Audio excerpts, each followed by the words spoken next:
Welcome into First Pitch for Tuesday, June 13th. I am Drew Martin, joined by Steve Merrill, Eric Pauly, and Ralph Michaels of WagerTalk and GoldSheet.com. It is the Tuesday slate here, guys. We got big game breakdown and best bets coming your way. And reminder, it is $2 Tuesday, so check out WagerTalk.com, SportsMemo.com as top handicappers, top plays discounted to just, you guessed it, $2. But let's get after it here. Steve Merrill, our leadoff hitter, straight off a 2-0 sweep and top three in the rankings for the last year here, Steve. So you're seeing it well, man. And I'm seeing the Phillies and the Diamondbacks going at it tonight in your big game breakdown. And hey, if the Phillies can get it together, this might be a future playoff matchup. And the D-backs, one of the more surprising teams this season. I know some people had them as a bet on team, like you can get into here, but I don't know that a lot of people had them this good, Steve. So what are you looking to do here, Phillies and Diamondbacks? Yeah, Drew, look, the NBA season ended last night. We finished 25-14 in the playoffs. The NBA was just fantastic, but I feel like it's almost the start of summer, but it's not official until they stop playing sports on ice. So we'll see if your Miami Panthers, Florida Panthers can hang on a little bit longer, and then we'll say it's the official start of summer. But look, baseball is where the money is on a daily basis going forward. As you mentioned, they've got a top 3 annual ranking on the homepage. I am number 3 overall the past year, looking to get to number 1 here in the near future. And baseball's been fantastic. And these are two teams, Arizona and Philly, which I thought would make a good discussion for the big game breakdown here on Tuesday's show. Defending NL champs, Phillies, but let's not forget they were in third place when the playoffs began last year in their own division. And don't look now, but they're in third place in the very competitive NL East. They have underachieved this season, though, and I do think there's some upside with Philly in the near future. But I think we could definitely say Arizona's overachieved. Now, a lot of people had them as a play-on team, maybe a playoff contender, but I don't think anybody thought they would be 4 games ahead of the Dodgers and 9.5 games ahead of the San Diego Padres, just a little bit over a third of the way through the season. So I do think Arizona's due to regress here in the near future. With that said, though, I never try to catch falling knives with really bad teams. I also never try to jump in front of red-hot speeding bullet teams. And Arizona, after a nice little win streak, lost back-to-back games to Atlanta about a week ago, and everyone thought maybe they were cooling off, and boom, they win 6 straight since, including a nice 9-8 win after returning home to Arizona without rest yesterday. Philly, though, has lost 2 out of 3, but keep in mind, this is a team that had a 6-game win streak right before that. They're still 7-2 their last 9. So really 2 play-on teams from a side perspective. That gets me looking at the total here. And as I mentioned, Arizona put up 9 runs. Philly put up 8 last night. Arizona's had 11 hits or more now in 4 of their last 6 games. They've had 9 hits or more in 5 of the last 6. And Philly's offense is heating up as well. 26 hits and 15 runs the last 2 games against the Dodgers, then at Arizona last night. A little bit of a hitter-friendly park as well. So I was surprised to see this total open 8.5 briefly. Has been bet up to 9, but we're getting actually 9 even money now with the over because it's juiced to the under. I think over 9 even money is worth a look between 2 offenses that are in pretty good current form, Philly and Arizona tonight. That's a late game, by the way, 9:40 Eastern Tuesday. Good start from Steve Merrill here, heading to our 2-hole hitter, Eric Pauly. And guys, if you haven't checked out Turn 2, it is a baseball betting show as well. Eric Pauly hosting it there. I joined him today, so that should be out here shortly.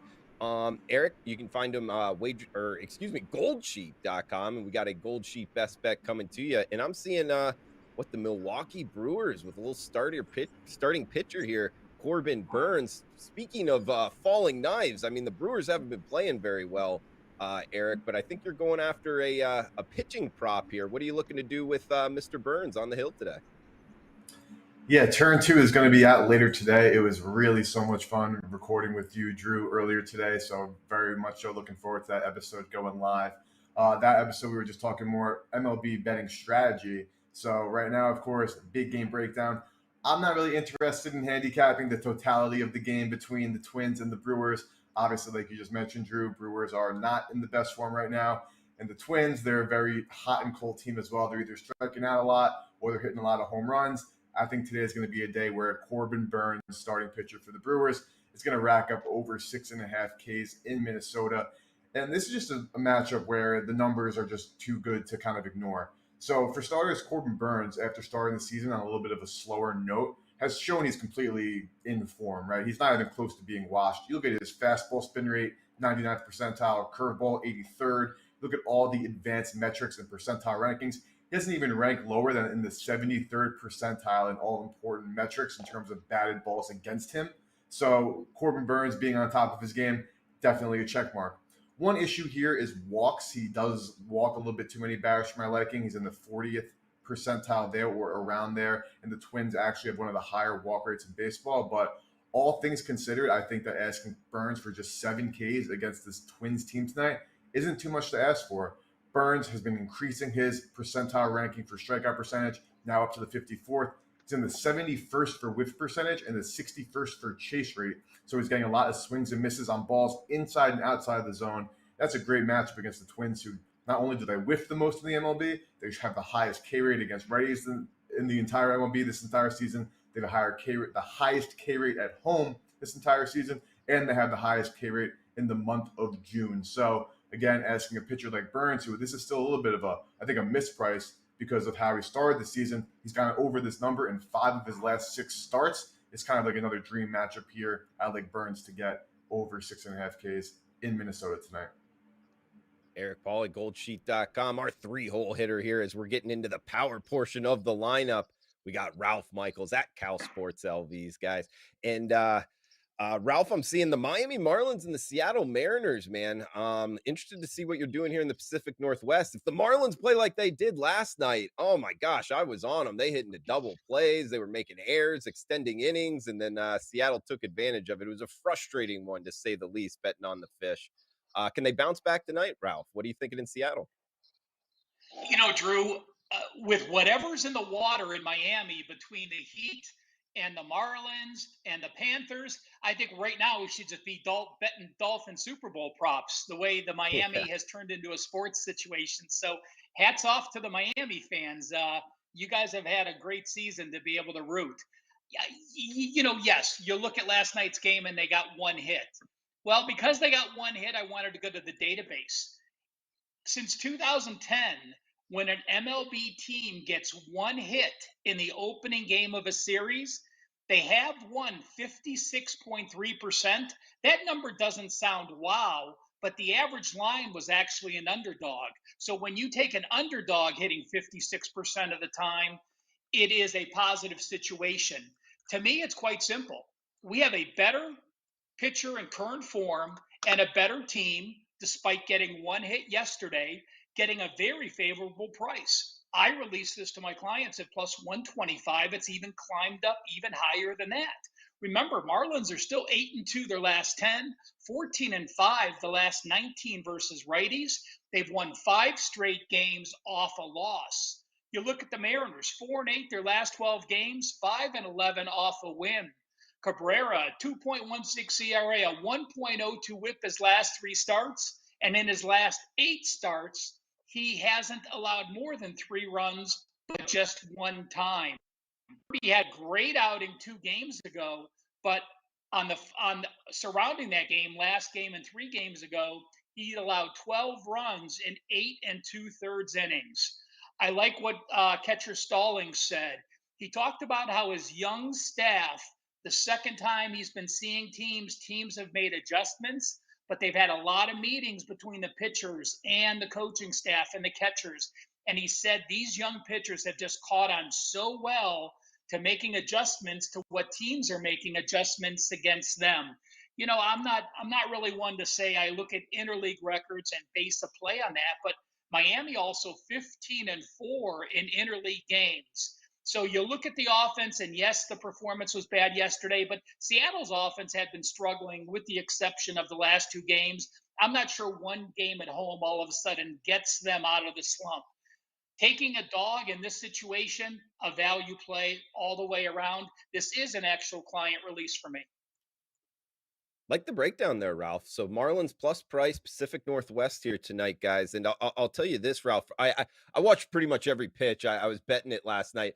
It's not like the Marlins got 1 hit and they had no chance. There's a lot of hard hits right to people, even grounders that would turn into double plays that were hard hits. So maybe look there for the plus price, guys, on the fish. As we got best bets coming to you. Huge shout out to the chat box, City by the Bay, Box in the House, Raven Ron, all you guys. Professor Chris, thanks for joining us live, and feel free to comment below with any questions. We'll answer them on this week's show. We'll be back live on Friday, 2 o'clock Eastern, with a question and answer section here, guys. But best bets I'll start us off, and I see it a little bit differently than Eric Pauly. Not so much the strikeout prop. I thought that he brought up some good reasons why Corbin Burnes could get the strikeouts up, but I'm actually looking to fade the Milwaukee Brewers here, guys. Losers of 4 straight. I think they're overpriced in the marketplace right now. And now they're up against the Minnesota Twins, who just won 2 of 3 against the Toronto Blue Jays off of a rest day. And another reason why I'm kind of looking to go against the Brewers here is one, Corbin Burnes still overall this season has been a money burner. And their 4-game losing streak, they just got swept by the Oakland A's. So that's kind of like as low as it gets here in MLB. For all of those reasons, guys, I am on Pablo Lopez as the listed pitcher here, as his strikeout rate is up there with MLB best. In the Minnesota Twins, the first place Minnesota Twins, granted the worst division here, but still first place Minnesota Twins. Got on a -111, -110 in the overnights. Looks like about a 10-cent move here towards the Twins. So some of that being my money, guys. Hopefully can bounce back off of yesterday's best bet loss and grab a winner here on the Twins. Minus the 118 price tag seems to be widely available on the WagerTalk live odds screen as we're going live right now for first pitch. Heading back to our leadoff hitter here, Steve Merrill again, guys, off of the 2-0 sweep last night. Top 3 at WagerTalk the last 365. Steve, throw it over to you for any final thoughts for the show and your best bet in the Reds versus Royals games tonight. Yeah, we're going to look at a free baseball play for Tuesday night here in just a moment. A game that was just a bit outside for making the cut for best bets. And that's because I'm extremely selective. I believe in quality over quantity, and it's worked quite well. In fact, you look at the last 365 days at WagerTalk, I am top 3 ranked all sports profits, getting closer to number 1 every day because baseball season is here full time now for the next several months. And baseball is the moneymaker sport on a daily basis throughout the summer. Perfect 2-0 sweep. We won again in the NBA playoffs last night. Also cashed an easy over in baseball. I've got an MLB moneymaker best bet tonight for Tuesday. Get that a la carte right now for 25 on Tuesday night, or the best deal, get the rest of the baseball season for the first half through the All-Star break in mid-July for just $99. That's an instant 50% discount. Or an even better deal, get the rest of the season for just over $3 a day. Both of those offers are on my page right now. No promo code needed. Steve Merrill, WagerTalk.com. All right, let's look at a free play for Tuesday night in interleague action. You know, most of the Kansas City Royal fans this year have been rooting for the Oakland A's opponent because that's the only thing that's kept Kansas City from being one of the worst teams in the history of baseball. But don't look now. The red-hot Oakland A's have won 6 straight, and they are playing excellent baseball, and they're now just 1 game behind Kansas City for the worst record in the league. And I bring this up because the Kansas City Royals right now are the worst team in baseball, even though they're 1 game ahead of the A's, and that's because Kansas City has lost 7 straight and 10 of their last 11. And a really interesting situation with Lyles on the mound. He has pitched 13 times this year, and the Kansas City Royals have gone 0-13 as a team with him on the mound. And it's not a fluke. It's not a coincidence. And don't fall trap for that do theory that he's going to get a win at some point because he's been awful in the majority of those spots and most of those starts. The only reason he's still on the mound is because Kansas City is so bad they don't have anybody any better. Meanwhile, they're facing the Cincinnati Reds, who are at excellent current form. And even though they're below 500, they're playing really solid baseball, winning 6 of their last 8. Good offensive momentum. In fact, they have double-digit hits in 5 of their last 7 games. Kansas City, meanwhile, has single-digit hits in 10 of those last 11 games. Much better offense, better pitching, better bullpen, better momentum. And guess what? Kansas City briefly opened as a small favorite this morning overnight and into the morning. The market corrected that quickly, and now Cincinnati's a small favorite. We still get excellent line value in a basic pick'em situation, which is the better team. Fade the Royals, play the Cincinnati Reds tonight on Tuesday as a free play. And don't forget, powerful best bet right now, Steve Merrill, WagerTalk.com. Like it, Steve. And staying on that theme, guys, we got the gold sheet best bet here. The Cincinnati Reds team total over 4.5 runs at Kansas City here. So it's the same game, a little bit of a correlated play here, guys, from the gold sheets best bet. They're adding Kansas City's bullpen through almost 100 pitches yesterday. So looking to fade that. Over the last 15 days, the Reds are number 3 in runs scored and number 1 in stolen bases, and good hitting conditions tonight. Road team guaranteed to get 9 at bats. So there you see it. Team total to the over for the Cincinnati Reds. A little correlated play with Steve Merrill's Reds best bet. So we got Eric Pauly, speaking of the gold sheet, up next. Seeing your best bet here, Eric, on the Subway Series, little Mets versus Yankees national TV guys on tonight. Both teams kind of struggling though. I think the Mets have a little bit of a pitching advantage. I'll throw it over to you, Eric. Any final thoughts for the show and where you heading for best bets? Yeah, before I get into the best bet, I want to mention that today's Gold Sheet MLB stat sheet is completely free. Go over to goldsheet.com and get the first featured story on the website over there. Click into that, and boom, you have today's edition of the stat sheet for free. Normally it is $15 a week, so $2 a day. We have advanced analytics, pitcher hitter splits, game breakdowns for every single game. You saw that little graphic right there before the best bet that came out. That is a new sneak peek at the new stat sheet that we have been continuously working on and improving upon all season long. So today's edition free on goldsheet.com. But I really wanted to talk some Subway Series today because it's a really interesting matchup. Obviously, Mets Yankees, teams that really, while the Subway Series is fun, like teams aren't rivals. Like if the Mets do well and the Yankees do well, there's no they don't cross each other's paths enough for it to be really, a big deal. So I hate seeing Yankees fans, and Mets fans. I live in New York. I see a lot of them chirping each other. Obviously, it's fun to, get into each other's faces and chirp here and there. But it's like, as a Mets fan, how could you hate the Yankees? And as a Yankee fan, how do you hate the Mets? You have no bearing on each other. So digression aside, I'm going with the Mets money line tonight. The reason being is you look at the New York Yankees without Aaron Judge, and we've talked about this actually on First Pitch before, Drew, where we've talked about lineups and how you kind of sometimes want to confirm who's playing, but other times it's not the biggest deal because there are only a handful of people who really impact the line that much and are really going to make it that big of an impact if they are or aren't playing. And Aaron Judge has proven to be that guy. And as we've seen, but now the numbers show it, you really can't deny it. Since he's been out, 64. The New York Yankees have a 64 WRC plus, which is 27th in baseball. A .262 weighted on base average, 27th in baseball. A .162 ISO, which for a power team that relies too much on the home run and hitting doubles is not great. And a .598 OPS, 27th in baseball. And now they're running into Max Scherzer, who had a slow start to this season. But if you really look at his numbers over the last couple of games, he's clearly regained his form. He's coming off 5 straight starts with having an FIP below a 2.9. His strikeout numbers are up. His fastball and curve spin percentile rankings are all both in the 80+% ranking, which are both elite metrics. And going for the Yankees, Luis Severino, he got rocked in his last 2 starts. The New York Mets offense without Pete Alonso is a little bit concerning, but it's clear that there's not as big of a drop-off as the New York Yankees lineup without Aaron Judge. I was at the game against the Red Sox on Sunday, and I'm looking at this outfield of Willie Calhoun, Billy McKinney, and Jake Bowers. I'm like, literally, who are these guys who aren't the New York Yankees? Ended up a close game, but only scoring 2 runs against the Sox there. I know the New York Mets still have that little brother mentality because obviously the history of the Yankees, and I don't love laying the -150 against a team that I guess historically is truly inferior. But if you're looking at, again, the pitching matchup and the lineup, the Yankees are trotting out a borderline AAA lineup tonight as they have been without Judge and Severino not in great form. Scherzer's been dealing. I'll take the Mets to take the first game at home tonight.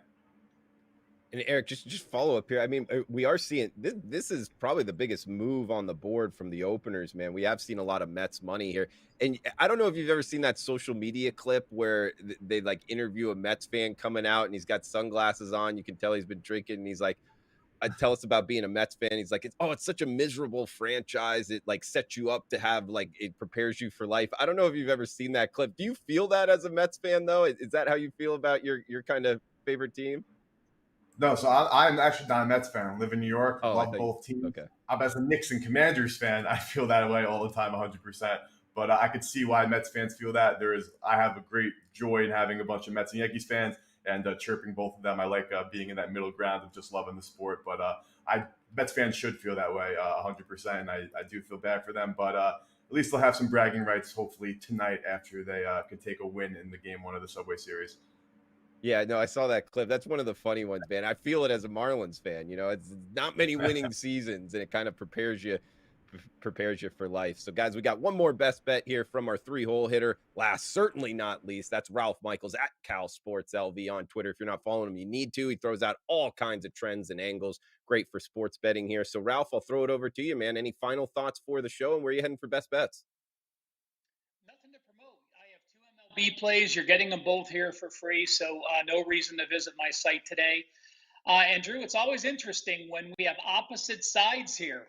You were on the Minnesota side and talking about Milwaukee off a loss.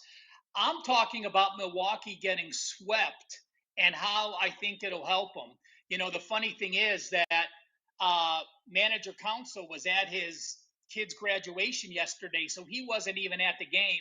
So the bench coach stepped in, and the bench coach gets the credit for getting swept from the A's. But I look at it and I think they are thoroughly embarrassed. I went to the database, and when teams are playing game one of a series, after losing at least 3 straight games as a favorite of 170 or higher.